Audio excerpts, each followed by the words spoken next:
Hello everyone. आज हम यहाँ डिस्कस करेंगे कॉस्ट ऑफ कैपिटल। सबसे इम्पॉर्टेंट बात ये है, आज का जो हमारा लेक्चर है वो रिवीजन क्लास है।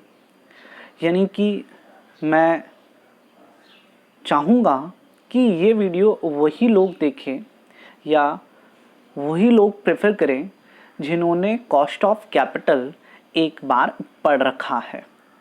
ये रिवीजन के पर्पस से है, थोड़ा सा फास्ट हम इसे डिस्कस करेंगे। हमारी रिवीजन की स्ट्रैटेजी क्या होनी चाहिए, कैसे रिवीजन करना चाहिए, उसके लिए आप मेरे रिवीजन स्ट्रैटेजी वाले वीडियो को देखें।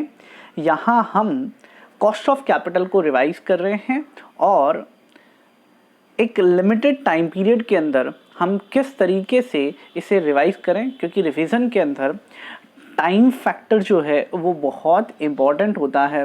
हमारे पास कोर्स एक बार कंप्लीट होने के बाद रिवीजन के लिए टाइम पीरियड बहुत कम बचता है, तो हम कैसे जल्दी किस तरीके से पूरा कंप्लीटनेस के साथ में रिवाइज कर सकें, इसलिए हम ये यहाँ पर रिवीजन लेक्चर बनाया है मैंने आपके लिए। और हम यहाँ कॉस्ट ऑफ कैपिटल पढ़ रहे हैं।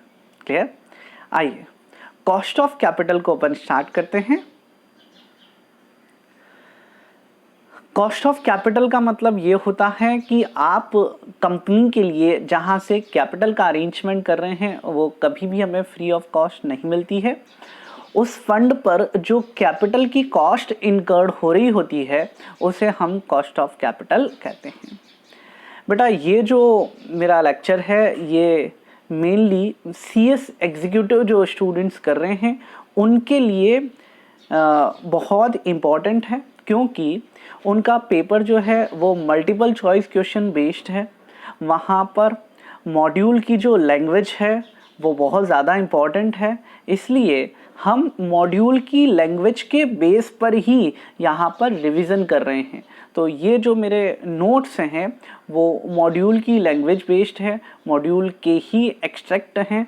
तो आप मॉड्यूल साथ में रख करके पढ़ें तो आपको ज़्यादा बेटर क्लियरिटी रहेगी, और हाईलाइट करते हुए चलें चीज़ों को, जिससे कि आप फ्यूचर में वापस जब देखें एग्ज़ाम वाले दिन या उससे पहले एक और बार आपको रिवीजन करने का मौका मिले तो हम वहाँ पर अपने टाइम को सेव कर सकें। क्लियर? तो आइए हम यहाँ पर कॉस्ट ऑफ कैपिटल की बात कर रहे हैं। फंड हमें फ्री में कभी भी नहीं मिलता, उस पर जो कॉस्ट इनकर्ड हो रही होती है उसे हम कॉस्ट ऑफ कैपिटल कहते हैं। और इसे अगर डिफाइन करने की बात करें तो हम जो पैसा लेकर के आए हैं उसे कहीं ना कहीं इन्वेस्ट करेंगे। तो इन्वेस्टमेंट से जो मिनिमम रिटर्न की एक्सपेक्टेशन है, भैया कॉस्ट ऑफ कैपिटल जितना रिटर्न तो हमें मिलना ही चाहिए, उसे हम यहाँ पर क्या कहते हैं? Cost of capital. क्लियर? तो यहाँ आपको दो बातें याद रखनी है कि फंड कभी भी फ्री में नहीं मिलता, और दूसरा इन्वेस्टमेंट से जो रिटर्न की मिनिमम एक्सपेक्टेशन है। मिनिमम एक्सपेक्टेशन इसलिए कहते हैं क्योंकि अगर इतना रिटर्न कंपनी नहीं अर्न कर पाती है तो उसके शेयर होल्डर अनसेटिस्फाइड रहेंगे और अकॉर्डिंगली शेयर की प्राइस रिड्यूस होना स्टार्ट हो जाएगी। क्लियर? तो आइए अपन इसको नोट्स के थ्रू रीड करते हैं, और जो इम्पोर्टेंट लाइन है मैं उसे फोकस दूंगा, आप उसे अपने मॉड्यूल के अंदर अंडरलाइन करते हुए चलिएगा। A company procure fund from financial institution and public at large. Fund are never procured free of cost. इस लाइन को आप अंडरलाइन कर लीजिए, क्योंकि कभी कभी क्वेश्चन आ जाता है कि रिटेन्ड अर्निंग हमारा फ्री ऑफ कॉस्ट होता है क्या? भैया कोई सा भी कैपिटल का सोर्स हो वो फ्री ऑफ कॉस्ट नहीं होता है।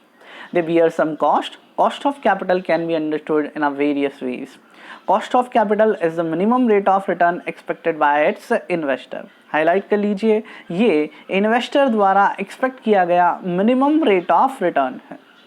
It act as a cut off rate, hurdle rate और minimum acceptable rate of return from any investment.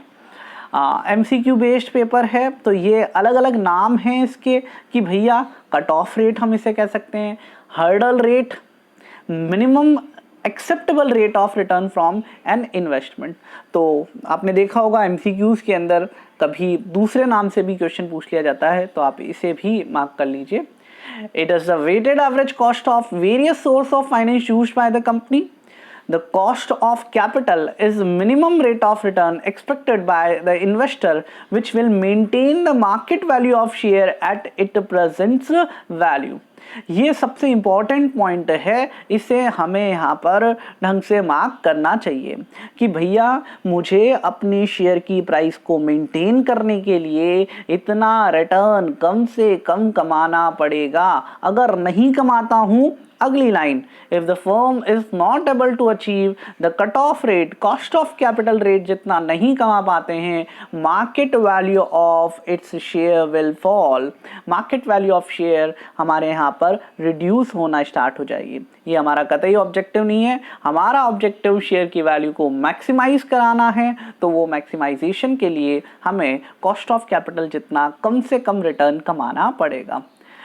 To achieve the objective of wealth maximization of a firm should earn a rate of return more than its cost of capital. Cost of capital जितना हमारा return कम से कम होना ही चाहिए।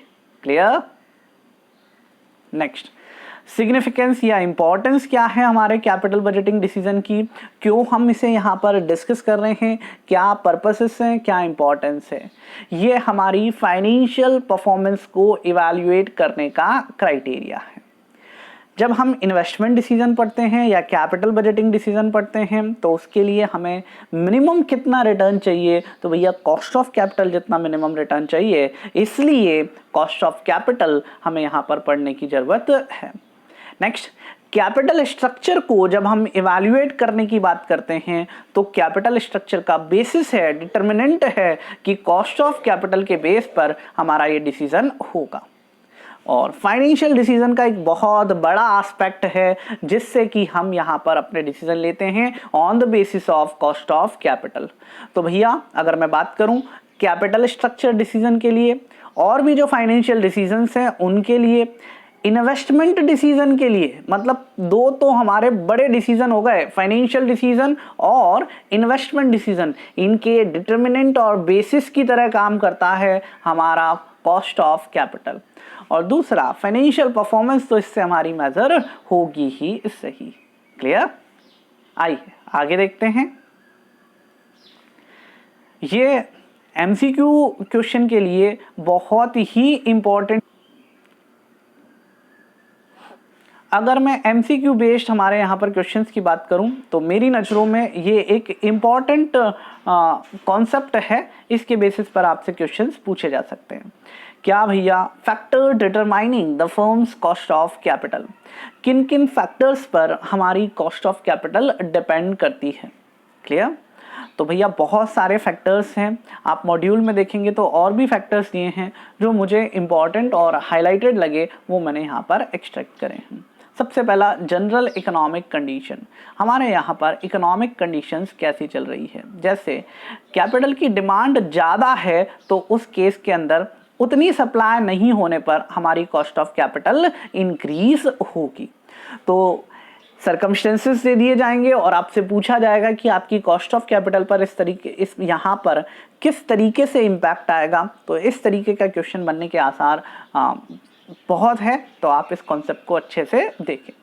Second is about market condition, अगर हमारा market conditions readily है, stable है, यानी कि इजीली वहाँ पर सिक्योरिटीज़ को इशू करना पॉसिबल है, तो ऐसे केस के अंदर हमारी कॉस्ट ऑफ कैपिटल रिड्यूस हो जाती है और इसके ऑपोजिट केस के अंदर हमारी कॉस्ट ऑफ कैपिटल इंक्रीज हो जाएगी।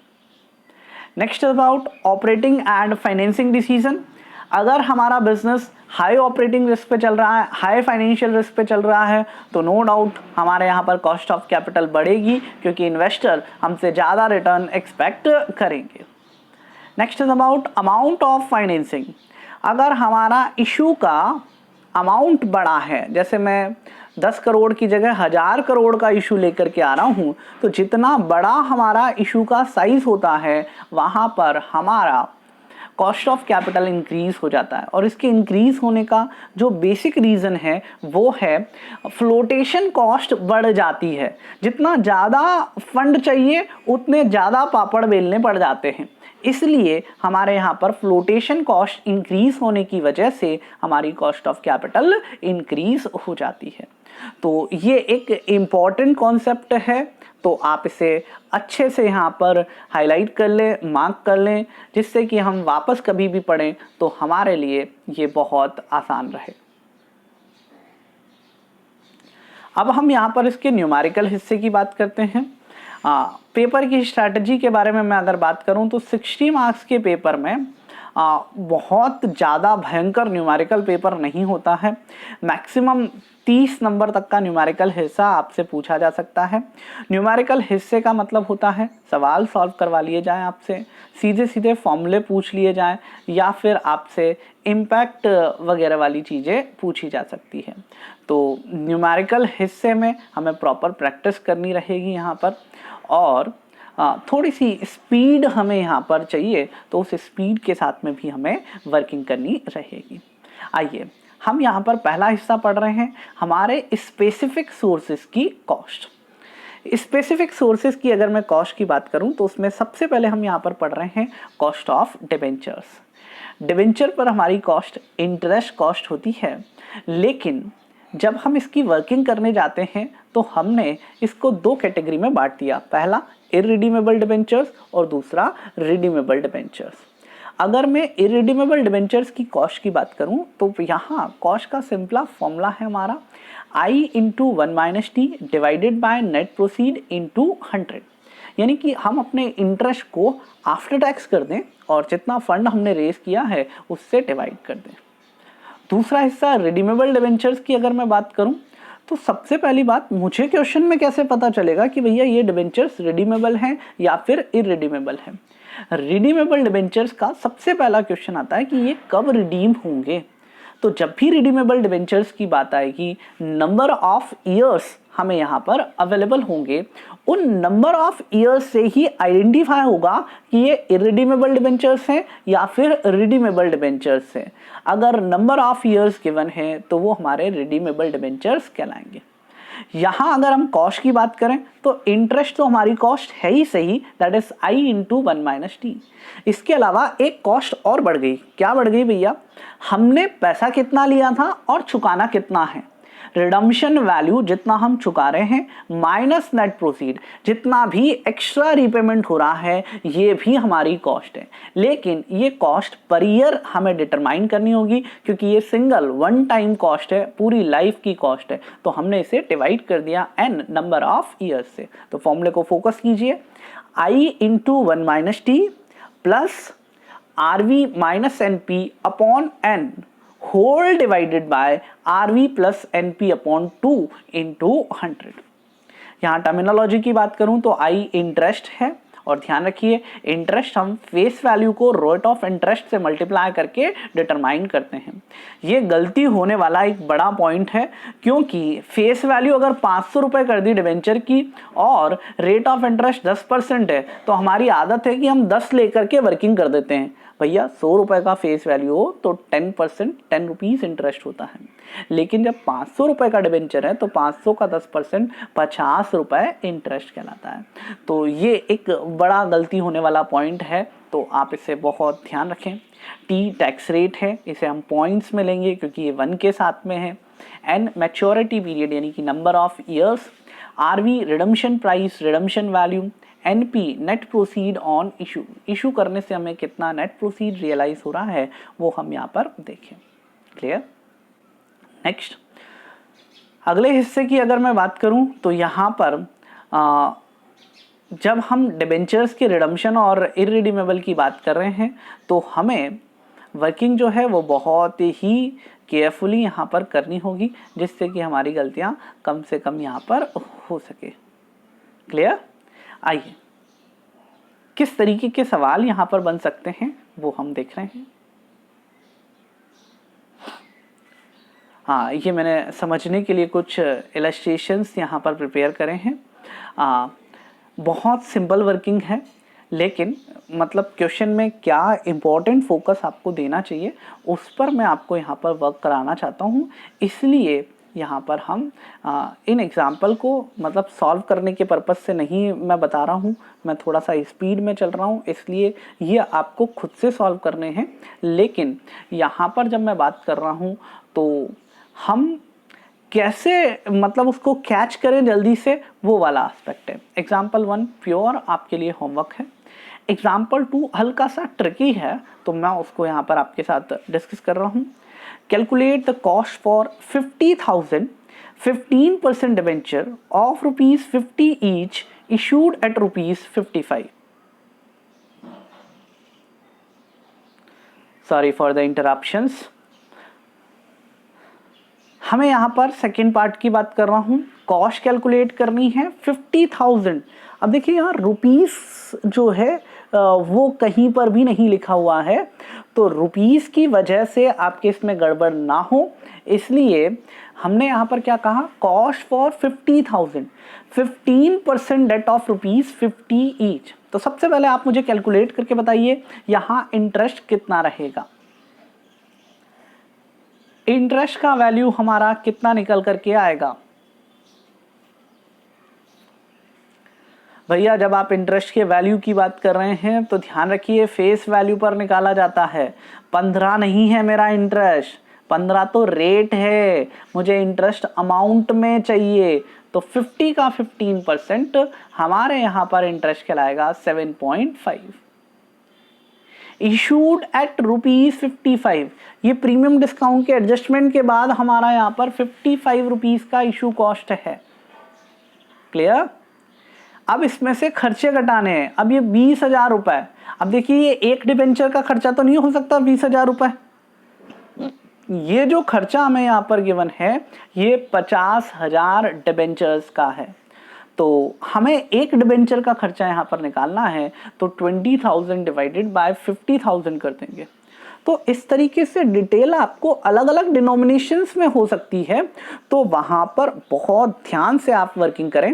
सबसे पहला जो गलती होने वाला पॉइंट है उसको रिमूव करने के लिए या गलतियों से बचने के लिए आप कोशिश करें एक डिबेंचर की कॉस्ट निकालें, क्योंकि जनरली जीरो लगाने में ही गड़बड़ कर देते हैं यार हम। तो इस तरीके की कैलकुलेशंस में एरर ना हो इसलिए आप यहाँ पर क्या करें, सबसे पहले एक डिबेंचर के बेस पर कॉस्ट कैलकुलेट करने की कोशिश करें। ये मेरा सजेशन है। आप लोगों को अगर टोटल में करना कन्वीनियंट लगे तो आप उसके बेसिस पर भी यहाँ पर कर सकते हैं। दूसरा हिस्सा ये है, अगर आप एक डिबेंचर में वर्किंग कर रहे हैं तो फिर सारी वर्किंग पर डिबेंचर होनी चाहिए, और अगर आप टोटल में वर्किंग कर रहे हैं तो फिर सारी वर्किंग आपकी टोटल डिनोमिनेटेड होनी चाहिए। क्लियर? Got it? अब आधी चीजें आपको टोटल में गिवन होगी और आधी चीजें पर यूनिट बेसिस पर डिटरमाइन होने वाली होगी। तो कन्वर्जन करें, अगर हम पर यूनिट की टर्म्स में कर रहे हैं, जैसे पर डिबेंचर के लिए कर रहे हैं, तो ये जो 20,000 के खर्चे दिए थे इनको एक डिबेंचर में कन्वर्ट कर देंगे। क्लियर?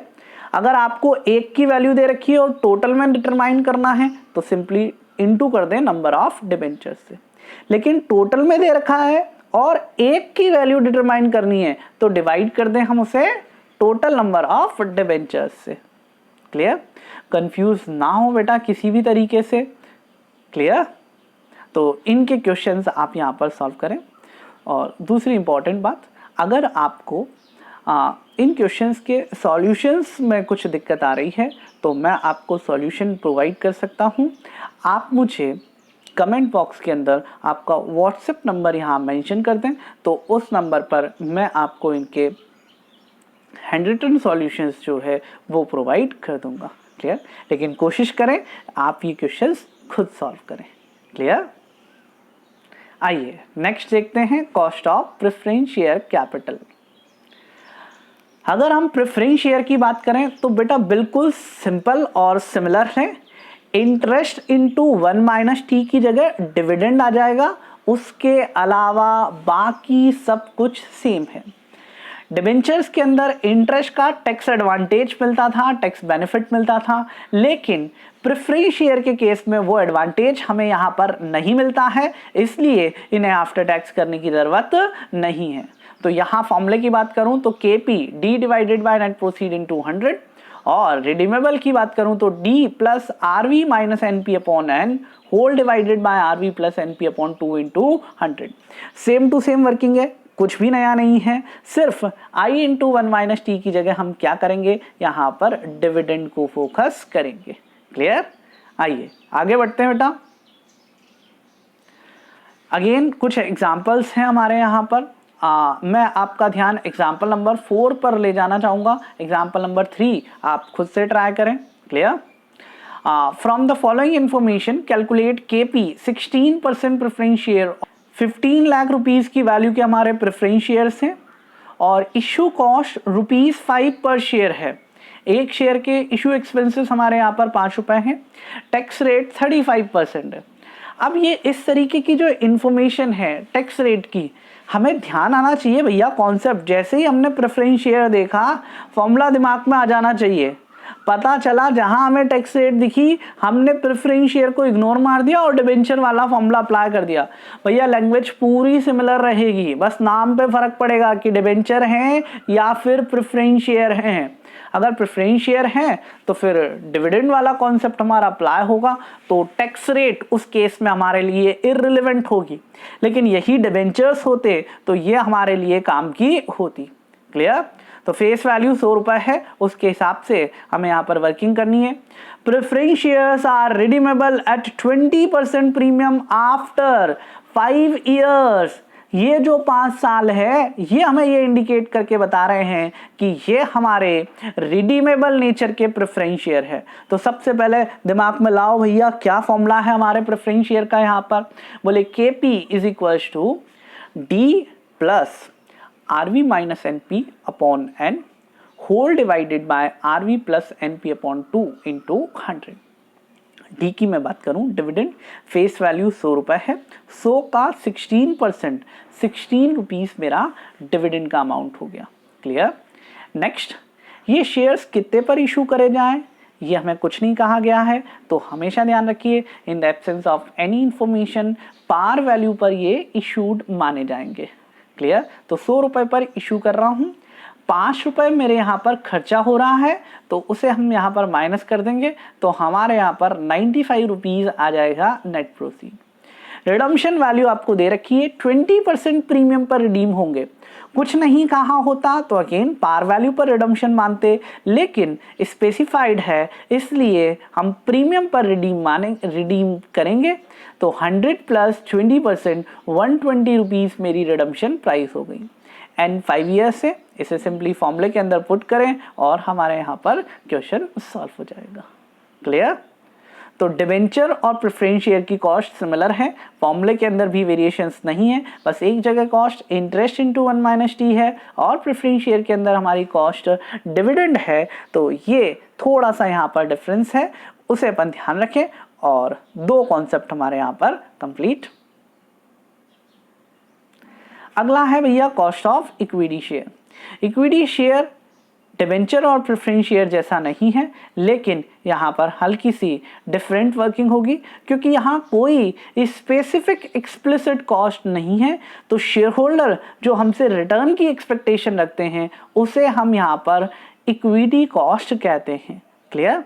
तो इक्विटी कॉस्ट कैसे डिटरमाइन करी जाती है, इसके अल्टरनेटिव अप्रोचेस हैं, उन अप्रोचेस को यूज करके हम यहाँ पर वर्किंग करेंगे। आइए पहली अप्रोच अपन यहां पर देखते हैं। केई कैलकुलेट करने की पहली अप्रोच है डिविडेंड कैपिटलाइजेशन अप्रोच। इस अप्रोच के अकॉर्डिंग शेयर होल्डर आपसे डिविडेंड एक्सपेक्ट करता है, तो हमारे यहां पर कॉस्ट हो गई डिविडेंड डिवाइडेड बाय प्राइस या net price into 100। Dividend divided by price या फिर net price into 100 net proceed.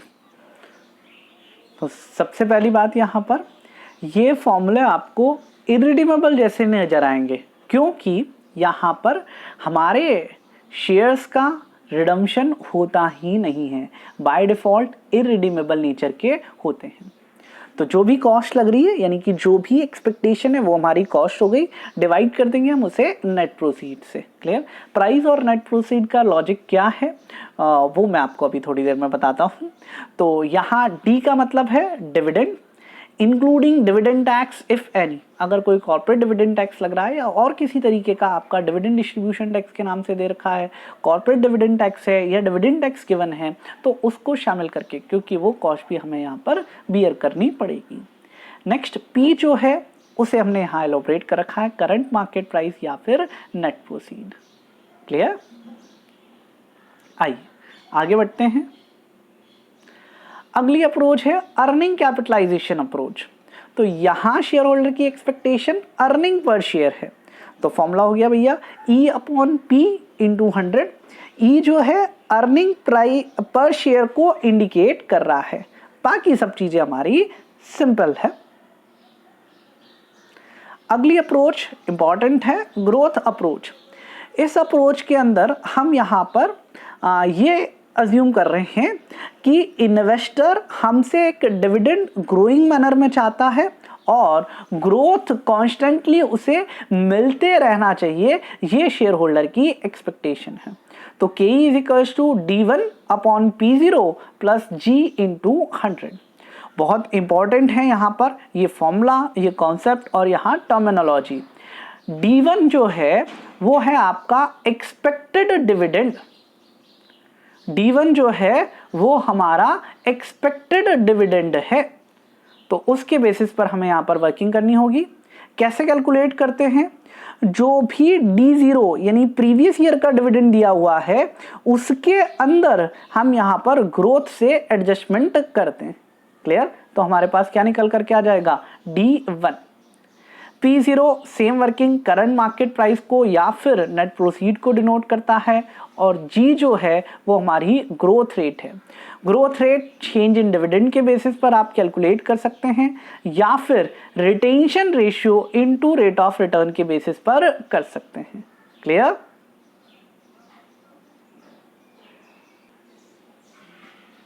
देखिए है इन्हें कब और किस तरीके से अप्लाई करना है वो बहुत अच्छे से समझना होगा। सबसे पहली प्रायोरिटी जो है वो हमारी ग्रोथ अप्रोच को है, उसे हम अप्लाई करने की कोशिश करेंगे। अगर वो किसी वजह से अप्लाई नहीं हो पा रही है, यानी कि ग्रोथ रेट हमें अवेलेबल नहीं है, तो उस केस के अंदर हम अर्निंग अप्रोच को यूज़ करेंगे। और अगर अर्निंग अप्रोच यानी EPS का डिटेल नहीं अवेलेबल है तो फिर हम डिविडेंड अप्रोच को यहाँ पर यूज़ करेंगे, क्योंकि ये अल्टरनेटिव्स हैं कॉस्ट को डिटरमाइन करने के। यहाँ स्पेसिफिक नहीं चलेगा जैसे डिबेंचर्स के और प्रेफरेंस शेयर के अंदर था कि हमारे यहाँ पर सिंपल अगर नंबर ऑफ ईयर्स गिवन थे तो रिडीमेबल बेसिस यूज़ कर लिया, नहीं गिवन है तो इरिडीमेबल।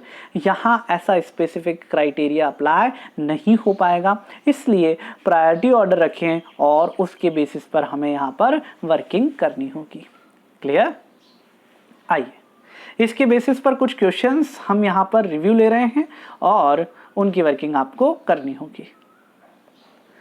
ये कुछ क्वेश्चंस हैं यहाँ पर, मैं आपको एग्जाम्पल नंबर 7 पर लेकर के जा रहा हूँ। 5th 6 आप खुद से ट्राई कीजिएगा।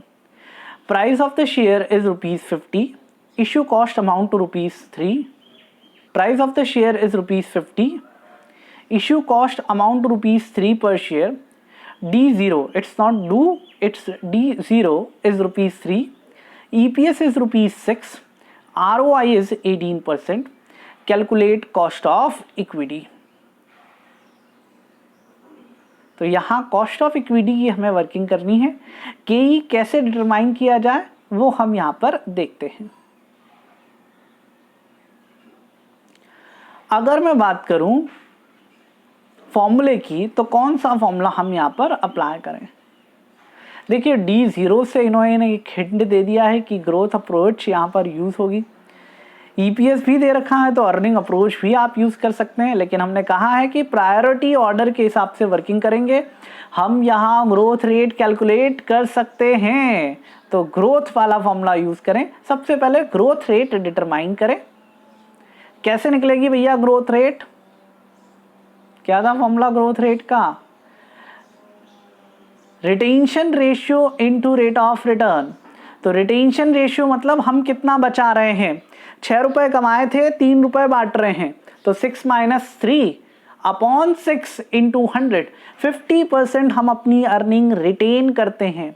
इन पर 18% की कमाई होगी, तो 15 का 18% या 18 का 50%, 9% हमारे यहाँ पर ग्रोथ रेट हो गई। क्लियर?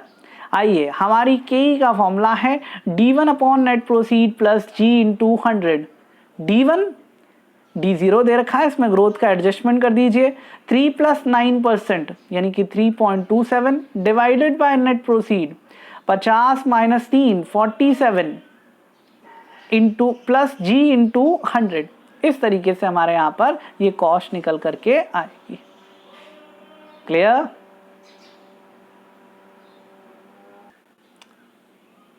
तो यहाँ ग्रोथ अप्रोच के बेसिस पर हमें इसकी वर्किंग करनी है। ट्राई कीजिएगा आप, कोई दिक्कत आए तो आप मुझे कॉल कर सकते हैं या व्हाट्सएप कर सकते हैं। आइए, अब यहाँ दो अप्रोच और हैं जो हमें डिस्कस करनी है। वो अप्रोच आगे के चैप्टर्स में भी यूज़ होगी, लेकिन यहाँ पर उसका सिग्निफिकेंस है तो हम उन्हें यहाँ डिस्कस कर रहे हैं। रियलाइज्ड यील्ड अप्रोच, यानी शेयर होल्डर ने जो रिटर्न रियलाइज करा है वही फ्यूचर में भी वो आपसे एक्सपेक्ट करेगा, तो उसके बेसिस पर हमारी यहाँ पर कॉस्ट ऑफ इक्विटी डिटरमाइन करी जाएगी। अगर आप किसी शेयर के अंदर इन्वेस्टमेंट करते हैं तो फिर आपका रिटर्न क्या होता है? शेयर के अंदर इन्वेस्टमेंट करते समय हमारा रिटर्न है एक तो डिविडेंड, और दूसरा प्राइस की टर्म्स में जो गेन आया है वो हमारा रिटर्न है। That is D1 plus P1 minus P0। इसे हम डिवाइड कर देंगे P0 से इंटू 100। D1 एक्सपेक्टेड डिविडेंड है, P1 एक्सपेक्टेड प्राइस है, P0 करंट प्राइस को यहाँ पर डिनोट कर रहा है। क्लियर? इंपॉर्टेंट हिस्सा है, इसके बेसिस पर हमारे छोटे छोटे क्वेश्चंस बना करके पूछे जा सकते हैं। और सबसे इंपॉर्टेंट अप्रोच है हमारी कैपिटल असेट प्राइसिंग मॉडल। ये अप्रोच बहुत ही अच्छी है और बहुत ही इंपॉर्टेंट है। इस अप्रोच के अकॉर्डिंग अगर अपन बात करें तो हमारा शेयर होल्डर कितना रिटर्न हमसे एक्सपेक्ट करे, भैया जितनी आप रिस्क ले रहे हैं उसके हिसाब से आपको रिटर्न का एक्सपेक्टेशन रखना चाहिए। तो रिटर्न कितना है उसके बेसिस पर हमें यहाँ पर वर्किंग करनी होगी। रिटर्न का एक्सपेक्टेशन हमें यहाँ पर डिटरमाइन करना होगा। तो भैया रिस्क फ्री रिटर्न तो सबको चाहिए क्योंकि वो अपना पैसा इन्वेस्ट कर रहे हैं, लेकिन अगर हम रिस्क ले रहे हैं तो उसको कंपनसेट करता हुआ हमें एक्स्ट्रा रिटर्न मिलना चाहिए। यानी सिंपल शब्दों में मैं कहूँ तो मुझे रिस्क फ्री रिटर्न चाहिए प्लस रिस्क प्रीमियम चाहिए। देखिए formula, K is equal to RF plus RM minus RF into beta. बहुत ध्यान से समझिएगा। RF आपको risk free rate of return के नाम से मिलेगा। गवर्नमेंट ऑफ इंडिया बॉन्ड का रिटर्न, ट्रेजरी बिल का रिटर्न या फिर रिस्कलेस रिटर्न, ये सब इसके सिनोनिम्स हैं। नेक्स्ट, RM जो है वो मार्केट रिटर्न है, यानी रिटर्न हमें मार्केट में कितना मिल रहा है। सेंसेक्स का रिटर्न, निफ्टी का रिटर्न, ये मार्केट रिटर्न को डिनोट करते हैं। ये टर्म्स इंपॉर्टेंट है। RM minus RF, RM minus RF risk premium को, एक्स्ट्रा रिटर्न को डिनोट करता है। किसका रिस्क प्रीमियम? बोले मार्केट का रिस्क प्रीमियम। लेकिन जब हम इसे बीटा से मल्टीप्लाई कर देते हैं, यानी कि RM minus RF into beta, तो ये रिस्क प्रीमियम ऑन सिक्योरिटी है। तो भैया आपको यहाँ पर बहुत ध्यान से देखना पड़ेगा कि क्वेश्चन में दिया क्या है। क्वेश्चन में रिटर्न ऑन मार्केट दिया है, रिस्क प्रीमियम ऑन मार्केट दिया है, या रिस्क प्रीमियम ऑन सिक्योरिटी दिया है। यहाँ पर हम कंफ्यूज किसी भी तरीके से ना हो। बीटा हमारा सिस्टमैटिक रिस्क को इंडिकेट करता है। क्लियर? तो ये 5 अप्रोचेस हैं कॉस्ट ऑफ इक्विटी की। इसके बेसिस पर आपसे कॉस्ट ऑफ इक्विटी की वर्किंग कराई जा सकती है। थोड़ा सा क्वेश्चन का लेवल इंक्रीज कराया जाए तो रिवर्स वर्किंग कराई जा सकती है, यानी किसी एक अप्रोच से कॉस्ट ऑफ इक्विटी कैलकुलेट कर लिया, उसको दूसरी अप्रोच में यूज करके वहां से कोई मिसिंग वैल्यू आपसे डिटरमाइन करने के लिए कही जा सकती है। क्लियर? और कैपिटल एसेट प्राइसिंग मॉडल जो है वो बहुत इंपॉर्टेंट है। फिर उसके बाद ग्रोथ अप्रोच जो है वो भी हमारा बहुत इंपॉर्टेंट है। आइए कुछ एग्जांपल्स अपन यहाँ इसके बेसिस पर देखते हैं। यहाँ मैं बात कर रहा हूँ बेटा एग्जाम्पल नंबर 9 की। Calculate the cost of equity capital for a company whose risk-free rate is 10%. Equity market required return is 18% with a beta of 0.5%, 0.5. तो रिस्क फ्री रेट यानी RF दिया है, इक्विटी मार्केट रिटर्न या required return यानी कि ये RM हमें दिया हुआ है और बीटा दिया है 0.5। तो सिंपल आपको फॉर्मूला अप्लाई करना है। देखिए बहुत सारे क्वेश्चन ऐसे ही होंगे जो फॉर्मूला बेस्ड है, तो आपको यहाँ से एक बात बहुत अच्छे से समझ लेनी चाहिए कि अगर मुझे फॉर्मूला टाइम पर याद नहीं आया तो मेरे लिए सवाल करना थोड़ा सा मुश्किल वाला काम हो जाएगा। क्लियर? तो फॉर्मूला हमारा यहाँ पर अच्छे से याद होना चाहिए। उसके लिए हम एक काम करें, हम फॉर्मूला शीट या फॉर्मूला कॉपी अलग से बना लें, यानी हमारी जो कॉपी है उसमें पीछे की साइड हम फॉर्मूले लिखते हुए चले, ताकि एक सिंगल प्लेस पर आपके पास फॉर्मूले हो और आप उसे कभी भी चालीसा की तरह पाठ कर सकें। क्योंकि जितने मल्टीपल टाइम आप रिवीजन करेंगे उतना आपके लिए बेहतरीन रहेगा, क्योंकि जितना आपको फॉर्मूला स्पॉन्टेनियस क्लिक होगा उसकी वर्किंग करना उतना ही आसान होगा, आपके कॉन्फिडेंस लेवल उतना ही भयंकर रहेगा। इसलिए फॉर्मूला कॉपी कंपल्सरी मैनर में बनाएं। क्लियर? आइए नेक्स्ट, ये और कुछ क्वेश्चन है इसके बेसिस पर। यहाँ मैं आपसे एक बात कॉस्ट ऑफ इक्विटी के रिगार्ड्स में क्लियर कराना चाहूँगा। हमने शुरू में कहा था नेट प्रोसीड और प्राइस का क्या लोचा है वो अपन यहाँ पर ध्यान से समझें। जब हम नए शेयर की कॉस्ट की बात कर रहे होते हैं तो अपॉन में हम नेट प्रोसीड यूज़ करते हैं, लेकिन जब हम एग्जिस्टिंग शेयर की बात कर रहे होते हैं तो हम अपॉन में प्राइस यूज़ करते हैं। क्योंकि एग्जिस्टिंग शेयर्स को इशू करने की ज़रूरत नहीं है तो इशू प्राइस हमारे लिए वहाँ पर इररिलेवेंट है और उन पर जो इशू एक्सपेंसेस होने वाले हैं वो भी इररिलेवेंट है। फिर से क्या बोला बेटा, अगर हम यहाँ पर हमारी कॉस्ट नए शेयर्स की कैलकुलेट कर रहे हैं तो नेट प्रोसीड से डिवाइड करेंगे, और अगर हम अपनी कॉस्ट एग्जिस्टिंग शेयर्स की कैलकुलेट कर रहे हैं तो उस केस के अंदर हम प्राइस से या मार्केट प्राइस से डिटरमाइन करेंगे। क्लियर? आइए, ये हम तीन सोर्सेज की कॉस्ट यहाँ पर पढ़ चुके हैं। अगला सोर्स है हमारा cost of retained earning. Retained earning की अगर हम कॉस्ट की बात करें तो ये बहुत सिंपल अप्रोच है। रिटेन्ड अर्निंग के लिए हम यहाँ पर कहें कि हमारा शेयर होल्डर का ही ये फंड है, तो जो एक्सपेक्टेशन वो इक्विटी कैपिटलाइजेशन पर रख रहे हैं वही उनकी एक्सपेक्टेशन रिटेन्ड अर्निंग पर रहेगी। यानी यहाँ पर भी शेयर होल्डर का जो रिटर्न का एक्सपेक्टेशन है वही हमारी कॉस्ट कहलाएगी। क्लियर? तो कॉस्ट कैसे कैलकुलेट करनी होगी, इसके लिए हमने यहाँ पर दो अप्रोच क्या रखी है, tax adjusted rate of return approach या एक्सटर्नल यील्ड अप्रोच। अप्रोचेस के नाम में ना उलझें, तो सिंपल शब्दों में अगर मैं बात करूं तो हमारी KR इज इक्वल्स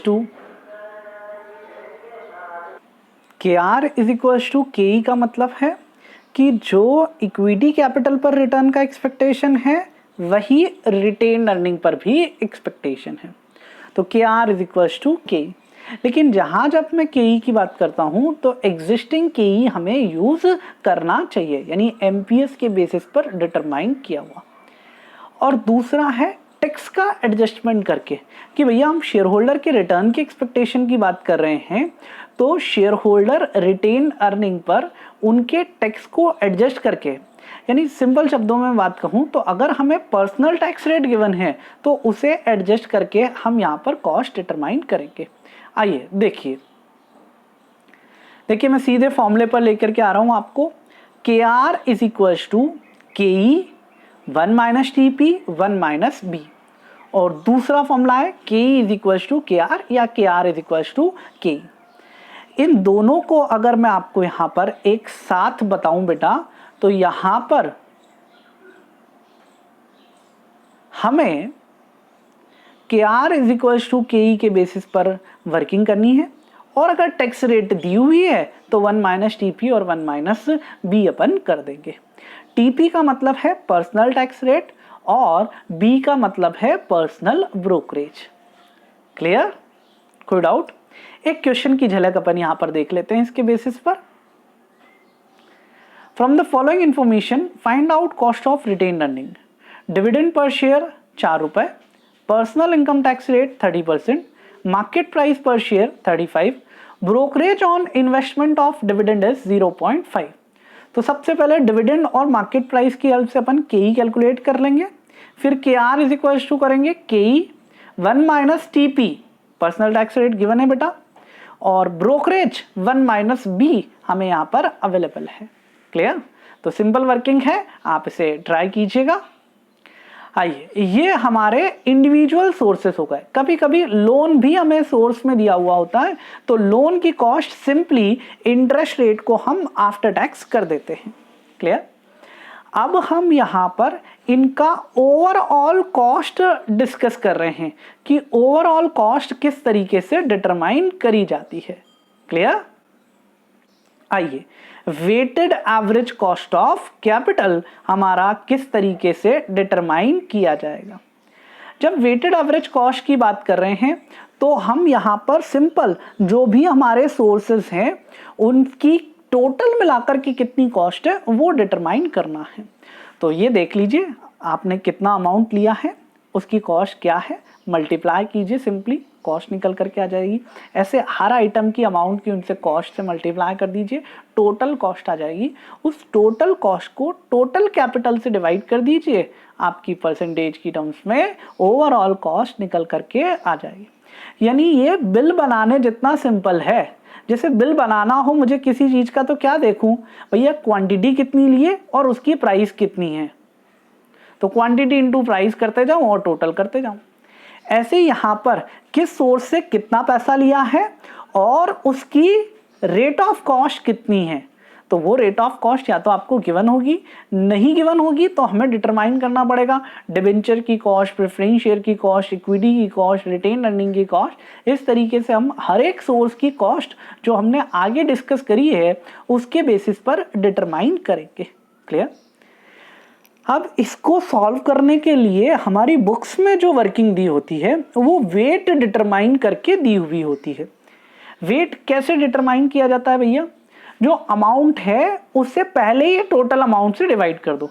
अभी हम क्या कर रहे थे, अमाउंट इनटू कॉस्ट कर रहे थे और फिर लास्ट में जाके टोटल अमाउंट से डिवाइड कर रहे थे। इन्होंने क्या कहा, हर बार अमाउंट को टोटल अमाउंट से डिवाइड कर दो। तो अमाउंट इनटू टोटल अमाउंट करेंगे तो हमारे पास वेट आ जाएगा। तो weight of debt into cost of debt, फिर weight of equity into cost of equity, weight of preference share into cost of preference share, weight of retain earning into cost of retain earning, फिर weight के total से divide. Clear? तो यहां पर आप चाहें तो वेट की टर्म्स में क्वेश्चन सॉल्व कर सकते हैं या फिर टोटल की टर्म्स में क्वेश्चन सॉल्व कर सकते हैं। हम कैलकुलेटर पर पूरा आसानी से अमाउंट की टर्म्स में क्वेश्चन सॉल्व कर सकते हैं, इसलिए वेट की टर्म्स में ना उलझें। क्वेश्चन अगर वेट की टर्म्स में दिया हुआ है तो उसके बेसिस पर डायरेक्टली वर्किंग कर लें। अब यहां पर जब मैं बात कर रहा हूं केओ की, तो केओ कैसे कैलकुलेट करा जाए उसके लिए वेट के 3 क्लासिफिकेशन यहां पर मिलेंगे आपको। बुक वैल्यू वेट्स और मार्केट वैल्यू वेट्स, ये वेट के प्रॉपर क्लासिफिकेशन है, और कभी कभी मार्जिनल कॉस्ट ऑफ कैपिटल भी पूछ लिया जाता है। बुक वैल्यू वेट उन वेट्स को कहते हैं जो वैल्यू आपको बुक्स ऑफ अकाउंट्स में गिवन है, यानी पार वैल्यू पर जो रिकॉर्डेड है, यानी हमारी वैल्यूज जो भी गिवन है उसके बेसिस पर हम यहाँ पर वर्किंग करते हैं। मार्केट वैल्यू वेट इंपॉर्टेंट है और इसमें भी इंपॉर्टेंट हिस्सा था हमारा इक्विटी शेयर कैपिटल और रिटेन अर्निंग की मार्केट वैल्यू। अगर हमें मार्केट प्राइस इक्विटी शेयर की दी है तो ये सिर्फ इक्विटी की प्राइस नहीं है, ये इक्विटी की और रिटेन अर्निंग की कंबाइंड वैल्यू है। तो जब आप वर्किंग कर रहे हैं तो आप ध्यान रखिए number of share into market price करने पर हमारी दोनों की कंबाइंड वैल्यू निकल करके आती है। इस वैल्यू को हमें उनके बुक वैल्यू रेशियो में डिवाइड करना है। रेशियो में डिवाइड करना आपको आता ही है बेटा। बुक वैल्यू रेशियो के अंदर आप उसे डिवाइड कर दें तो उसके बेसिस पर आपकी यहां पर क्या निकल करके आ जाएगी, कॉस्ट इक्विटी की मार्केट वैल्यू और रिटेन्ड अर्निंग की मार्केट वैल्यू। फॉर्मूले की टर्म्स में मैं अगर बात करूं तो number of equity share into market price, ये हो गई combined value, into E upon E plus R, ये हो गई हमारी किसकी वैल्यू, इक्विटी की मार्केट वैल्यू। और उसी की जगह अपन into R upon E plus R कर दें, ये रेशियो में ही तो बांट रहा हूं मैं, ई का रेशियो और आर का ratio, E divided by E plus R और आर का ratio R divided by E plus R. Clear? तो ये हमारा इंपॉर्टेंट पॉइंट है। मार्जिनल कॉस्ट ऑफ कैपिटल का मतलब होता है जो एडिशनल फंड हमारे पास आ रहा है, उस एडिशनल फंड को जब हम वेट की तरह यूज करते हैं तो उसके बेसिस पर जो हमारी कॉस्ट निकलती है उसे हम मार्जिनल कॉस्ट ऑफ कैपिटल कहते हैं। क्लियर? तो यहां हमने ये पूरा कॉस्ट ऑफ कैपिटल का कॉन्सेप्ट यहां पर देखा, हर एक इंडिविजुअल सोर्सेज की कॉस्ट कैसे कैलकुलेट करी जाती है और फिर उसके बाद उनकी कंबाइंड टोटल मिलाकर के कॉस्ट कैसे कैलकुलेट करी जाती है। इसके हम एक आध क्वेश्चन यहां पर देखते हैं और फिर बाकी क्वेश्चंस आपके लिए होमवर्क में यहां रहेंगे। जैसे यहां अगर मैं बात करूं तो मुझे बुक वैल्यू और मार्केट वैल्यू दोनों ही गिवन है और इनके बेसिस पर मुझे बुक वैल्यू वेट्स और market value weights cost calculate करने के लिए कहा गया। अगर आप प्रॉपर प्रेजेंटेशन के साथ वर्किंग कर रहे हैं तो बुक वैल्यू के बेसिस पर सबसे पहले यही फॉर्मेट रहेगा हमारा। टाइप ऑफ कैपिटल की जगह हम लिख लेंगे सोर्स, ये सोर्सेस आ जाएंगे, फिर इनका अमाउंट, ये अमाउंट एज इट इज आ जाएंगे, फिर अमाउंट से हम वेट डिटरमाइन करेंगे जिसे हम लिखते हैं WX और उसको कैलकुलेट करने का सिंपल तरीका है 4 लाख डिवाइडेड बाय 13 लाख, यानी amount divided by total amount. 1 lakh divided by 13 lakh, 6 lakh divided by 13 lakh, 2 lakh divided by 13 lakh. Clear? ये आ गए हमारे WX। अब इसे KX से, KX का मतलब है कॉस्ट, स्पेसिफिक कॉस्ट हमें यहां पर गिवन है, उससे हम वर्किंग कर लें। WX और KX को मल्टीप्लाई करेंगे, उनकी हमारे पास टोटल वैल्यू निकल करके आएगी और उसको हम टोटल वैल्यू से डिवाइड कर देंगे वेट की। आपके CS एग्जीक्यूटिव MCQ बेस्ड के अंदर हमें प्रेजेंटेशन की तो टेंशन है ही नहीं बेटा, हमें तो सिर्फ गोले भरने हैं। तो गोले भरने के लिए हम प्रेजेंटेशन में हमारा टाइम वेस्ट नहीं कर सकते, इसलिए हम क्या करें, 4 लाख इंटू 5% और इसे जोड़ना है इसलिए M+ मेमोरी में डाल दें, फिर 1 लाख इंटू 8% इसे भी मेमोरी में डाल दें M+, फिर 6 लाख इंटू 15% इसे भी मेमोरी में डाल दें, 2 लाख इंटू 13% इसे भी मेमोरी में डाल दें, यानी जो अमाउंट है उसको उसकी कॉस्ट से मल्टीप्लाई करके मेमोरी में डाल दें। फिर MRC करें, यानी सबका टोटल कर लिया और डिवाइड कर दें इसे 13 लाख से, यानी टोटल कैपिटल वैल्यू से इनटू 100, हमारे यहां पर ओवरऑल कॉस्ट निकल करके आ जाएगी। क्लियर? तो इसका मार्केट वैल्यू वाला हिस्सा आप करिएगा। नेक्स्ट इसी तरीके से हमें यहां पर अगला पार्ट दिया हुआ है, ये आपको करना है। बस मैं आपको एक पॉइंट यहां पर डिस्कस करना चाहता हूं market value as a weights के अंदर। अज्यूम, लास्ट लाइन पर आइए भैया, assume that the market price of equity share is ₹20 per share. हर एक शेयर की मार्केट प्राइस 20 रुपए है। तो ये जो 20 रुपए की प्राइस है ये क्या डिनोट कर रही है, ये हमें इक्विटी कैपिटल और रिटेन्ड अर्निंग दोनों की कंबाइंड वैल्यू बता रही है। तो जब हम इसकी मार्केट वैल्यू निकालेंगे, कैसे निकालें, नंबर ऑफ शेयर 13,500 इंटू 20, ये जो वैल्यू निकल करके आई 2,70,000 रुपए की, ये इक्विटी शेयर कैपिटल और रिटेन्ड अर्निंग दोनों की वैल्यू है। हम इसे अलग अलग करके डिटरमाइन करना चाहते हैं तो हमें क्या करना पड़ेगा बेटा, 1,35,000 और 45,000 के रेशियो में इसे बांटना पड़ेगा। यानी मैं इसे सिंप्लीफाई करूं बेटा तो ये आ जाएगा मेरा 135:45, यानी 3:1, 3:1 के रेशियो में बांट दें तो 2,70,000 इंटू 3/4, ये हो गई इक्विटी शेयर कैपिटल की वैल्यू। 2,70,000 टू 1/4, ये हो गई मेरे रिटेन्ड अर्निंग की वैल्यू। क्लियर? तो इस तरीके से हमें यहां पर वर्किंग करनी होती है। चलिए नेक्स्ट और भी कुछ क्वेश्चंस हैं वो आपको करने होंगे, जैसे एग्जांपल नंबर 15 एंड 16। 16 बहुत अच्छा क्वेश्चन है, लेकिन इतने टेक्निकल क्वेश्चंस नहीं पूछे जाएंगे, बट फिर भी आप इसे ट्राई कीजिएगा। इससे आपकी कैलकुलेशन स्पीड, वर्किंग करने का तरीका बहुत कुछ रिफ्लेक्ट होगा। नेक्स्ट इज एग्जांपल 17, ये इंपॉर्टेंट है। एग्जाम्पल नंबर 17 मैं आपके साथ डिस्कस कर लेता हूं, क्योंकि रिवर्स वर्किंग यहां पर करनी होगी। Backward limited has a debt equity ratio of 2:1, यानी डेट 2 पार्ट है और इक्विटी 1 पार्ट है out of total 3, and a WACC of 12%। यानी अभी तक आपसे WACC पूछी जा रही थी, लेकिन इस क्वेश्चन में WACC गिवन है। Its debenture bear interest rate of 15%, debenture का इंटरेस्ट रेट हमें गिवन है।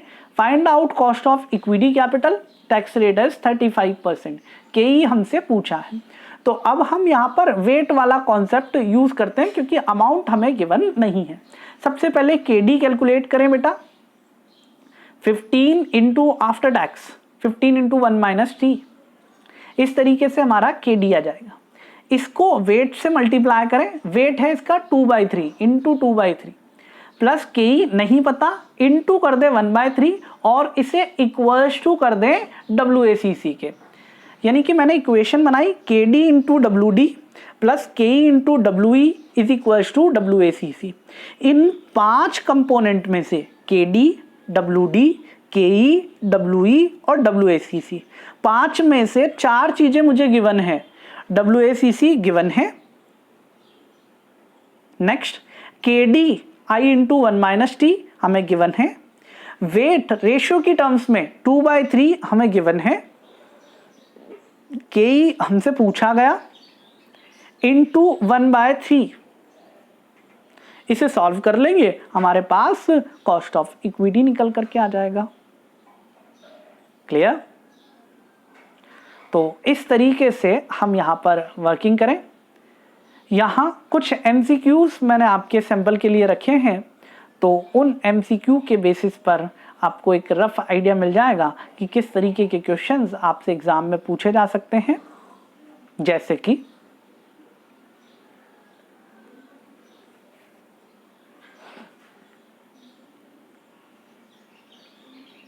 ये सारे क्वेश्चंस मॉड्यूल की लैंग्वेज बेस्ड हैं।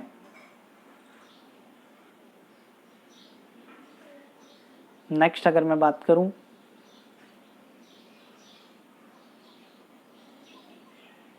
इसी तरीके से और भी हमने यहां पर क्वेश्चंस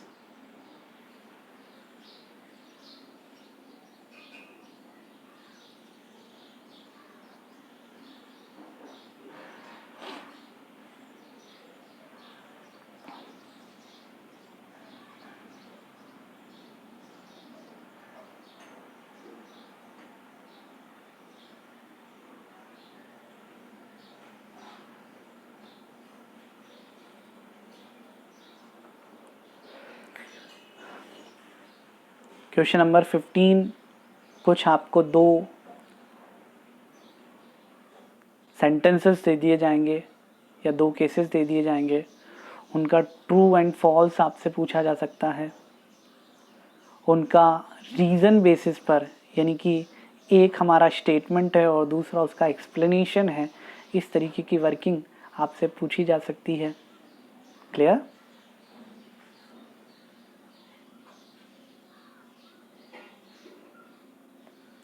रैंकिंग करने से रिगार्डिंग क्वेश्चन नंबर 20 आपसे पूछा जा सकता है। तो इस तरीके से हम यहाँ पर रिवाइज करें इसके क्वेश्चंस के सॉल्यूशंस के लिए, या फिर स्पेसिफिक क्वेश्चंस जो हमारे ये MCQs थे उनके लिए आप कमेंट में अपना व्हाट्सएप नंबर डाल सकते हैं, जिससे कि मैं ये क्वेश्चंस आपको सेंड कर सकूं, इनके सॉल्यूशंस आपको यहाँ पर सेंड किए जा सकें। क्लियर? ऐसे ही हम रिवीजन से रिगार्डिंग अलग अलग चैप्टर्स यहाँ पर देखते हुए चलेंगे, तो उन्हें आप देखते रहें और उसके हिसाब से एक टाइम फ्रेम के अंदर अपना रिवीजन यहाँ पर करें, जिससे कि हम एग्ज़ाम वाले दिन उन्हीं चीज़ों को उतने ही टाइम के अंदर कंप्लीट कर सकें।